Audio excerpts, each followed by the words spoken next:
जैसा कि बच्चों आप जानते हैं, माध्यमिक शिक्षा मंडल मध्य प्रदेश द्वारा जो प्रश्न बैंक जारी किए गए हैं, मैं उनको हल करवा रहा हूँ।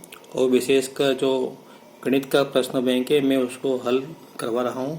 अधिकतर प्रश्न या ऐसे मान लो कि जो पेपर है वो इसी में से बनेगा, तो इसलिए हमको बहुत प्रयास करना है, अच्छा अभ्यास करना है। तो पिछली वीडियो में मैंने ये प्रश्न कराया था, ये वाला नवा प्रश्न, और अब मैं इसके बाद आपको ये अगला प्रश्न कराया हूँ 10वां। ठीक है,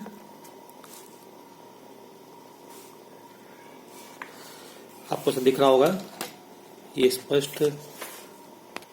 ये हमको प्रश्न दिया है, x वर्ग माइनस 2x माइनस 8 बहुपद दिया है, तो ये पूछे इसके शून्यक क्या होंगे।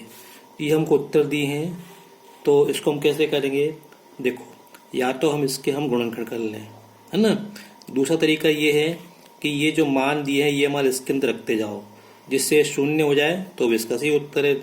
निश्चित रूप से सबसे तो होगा नहीं शून्य, या तो इससे होगा या इससे होगा या इससे होगा। चलो मैं एक काम करता हूँ, मैं इसके क्या करता हूँ, गुणनखंड करके देख लेता हूँ। तो इसके जो गुणनखंड होंगे एक्स वर्ग, ये होंगे इसके जो है गुणनखंड होंगे x माइनस 4 और x प्लस 2। गुणनखंड करना आपको आते हैं, मैं ऐसा मान के चल रहा हूँ। तो ये इसके गुणनखंड होंगे, तो यहाँ से हमको मिलेगा x का मान 4 मिलेगा और x का मान माइनस 2 मिलेगा। तो 4 और माइनस 2, ये वाला उत्तर सही है। तो ये इसके शून्यक होंगे। अब देखो अगला प्रश्न दिया है, किसी बहुपद के शून्यकों का योग तथा गुणनफल। अब यहाँ पे ये छपा नहीं है, कुछ मिसप्रिंट है, तो अंदाज लगाना बहुत मुश्किल है, इसलिए इसको छोड़ना सही होगा। इसके ऊपर बाद में डिस्कस करेंगे। ये 12वां प्रश्न है, बहुपद के कुल शून्यक, ऐसा शून्यक लिखा है, शून्यक होना चाहिए, आरेख पर कुल बिंदुओं की संख्या के बराबर होते हैं। किसी बहुपद के कितने शून्यक होते हैं, तो x अक्ष पर प्रतिच्छेद करता है, y अक्ष पर प्रतिच्छेद करता है, या आगे जो उत्तर है y तथा x अक्ष पर प्रतिच्छेद करता है, इनमें से कोई नहीं। तो मैं आपको समझा रहा हूँ। अगर हम किसी बहुपद का ग्राफ खींचें, तो जैसे मान लो कोई भी बहुपद है, इसका मैंने ग्राफ खींचा, ठीक है, एक बहुपद ये है और एक बहुपद ये है यहाँ पे। तो ये जो वक्र है, ग्राफ है, ये x अक्ष को कितने बिंदु पे काट रहा है, 2 3 4। तो ये जिस भी बहुपद का ग्राफ है तो उसके 4 शून्यक होंगे। जितने बार ये x अक्ष को काटेगा उतने इसके शून्यक होंगे। यहाँ पर इसके 2 शून्यक होंगे। मैं और देख लूँ, जैसे मान लो ये ग्राफ है, तो ये यहाँ पे, तो इसका एक ही शून्य को एक बार काट रहा है। और देखो यहाँ पे ये कोई है, तो इसका कोई शून्य नहीं होगा, क्योंकि ये x अक्ष को नहीं काट रहा है। तो यहाँ पे कहने का मतलब ये है कि यहाँ पे जो बहुपद के कुल शून्यक आरेख पर कुल बिंदुओं की संख्या के बराबर होते हैं। मतलब x अक्ष पर जितने बार प्रतिच्छेद करता है वो शून्यकों की संख्या होती है। तो हमारा उत्तर, इसका इस प्रश्न का उत्तर ये है, x अक्ष पर प्रतिच्छेदन काटना। फिर ये प्रश्न दिया है, बहुपद की घात n होने पर केवल एक शून्यंक होगा, कम से कम n शून्यंक होंगे, n से ज्यादा शून्यंक होंगे, या n शून्यंक होंगे। तो मैं आपको बता दूं, किसी बहुपद की जितनी घात होती है उतने ही उसके शून्यक होते हैं। तो इसके हिसाब से इसके अगर घातांक n है तो n शून्यक होंगे, ठीक है। तो इसलिए प्रश्न क्रमांक 13 का सही उत्तर क्या है, n शून्यंक होगा, ये सही होगा, डी वाला। अब देखो ये 14वां प्रश्न है, यदि शून्यक 1 तथा 2 हैं तब कुल बहुपद होंगे, है ना। तो ये जो प्रश्न है, शून्यक 1 तथा 2 हैं तब कुल बहुपद होंगे। अब मतलब बहुपदों की संख्या, तो देखो इसके अनुसार तो बहुपद 3 से ज्यादा भी हो सकते हैं। देखो मैं आपको समझाता हूँ कैसे। देखो, जब x का मान 1 होगा तो एक बहुपद ये हो सकता है, जब x का मान जब शून्यक 2 होगा तो दूसरा बहुपद ये हो सकता है, और तीसरा बहुपद ऐसा भी हो सकता है। तो 3 बहुपद योग है। ऐसा हो सकता है कि जैसे मैंने कहा x-1 और x-1 और x-2, ये इस तरह से, तो ये भी बहुपद हो सकते हैं, है ना। तो इसलिए यहाँ पे ज़्यादा, हालांकि कन्फ्यूजन वाला है, स्पष्ट नहीं है, लेकिन फिर भी हम इससे तो यही लगता है कि इसके बहुपदों की संख्या 3 से अधिक होगी। तो इसलिए इसका उत्तर जो है 3 से ज़्यादा हो सकते हैं, ये ज़्यादा सही लग रहा है आपको।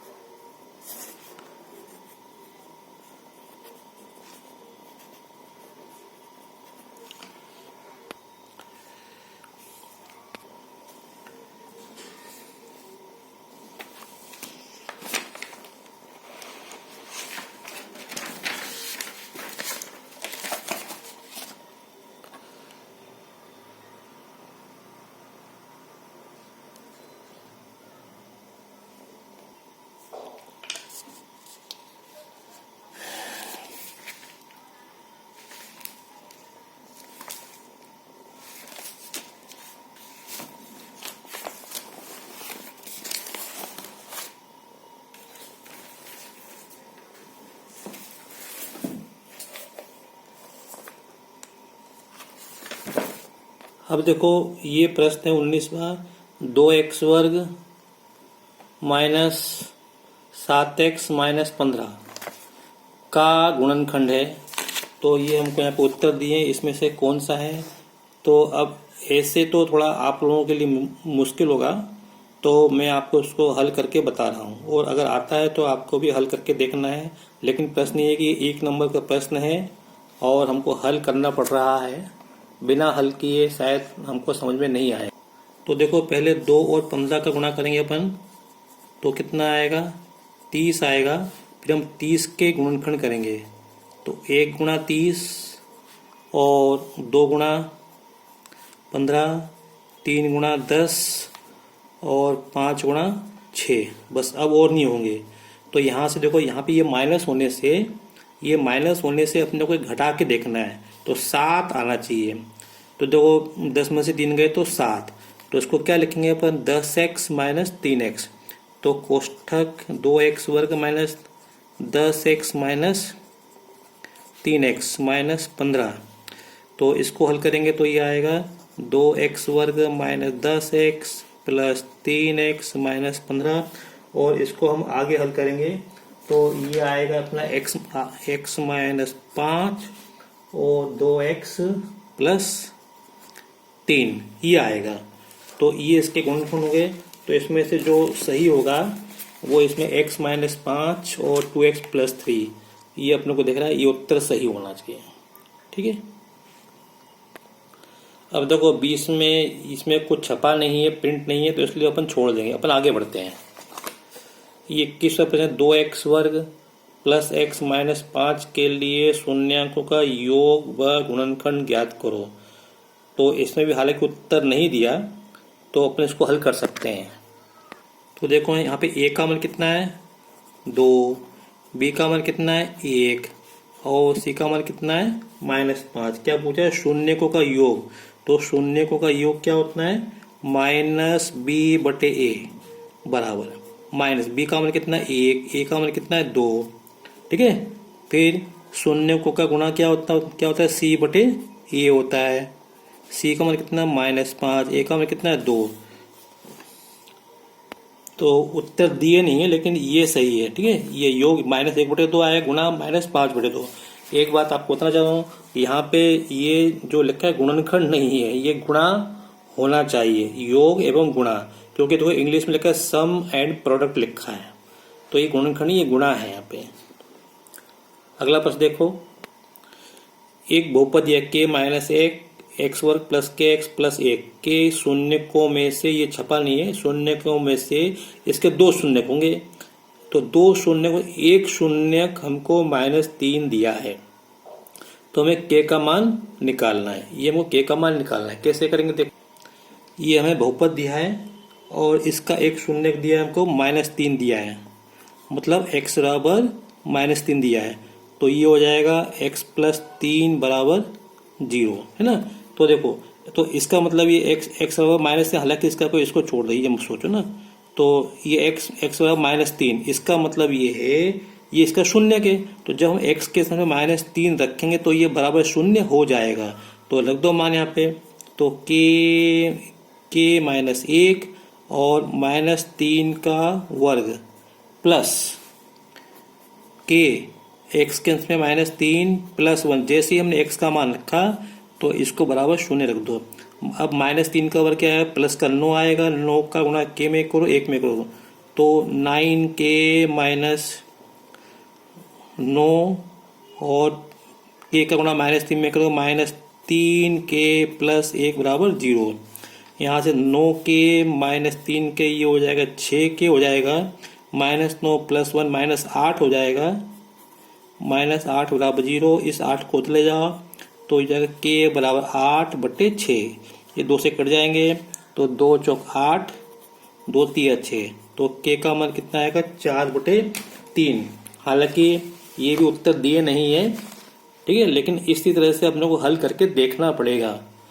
तो इतना आसान नहीं है, कहने को अपने को वस्तुनिष्ठ दिख रहा है, लेकिन इसीलिए कह रहा हूँ कि सवालों की प्रैक्टिस होनी चाहिए और इन प्रश्नों को आप अपनी एक अलग कॉपी में उतार लें, लिख लें और हल लिख लें, और कैसे करना है ये भी उसमें होना चाहिए। तो इस प्रश्न का आएगा, k का मान क्या आएगा 4/3। अभी के लिए इतना ही, आगे अपन अगले वीडियो में हम देखेंगे। अगर आपको मेरा वीडियो पसंद आया हो, अच्छा लगा हो, तो लाइक करें, शेयर करें और सब्सक्राइब करें। धन्यवाद।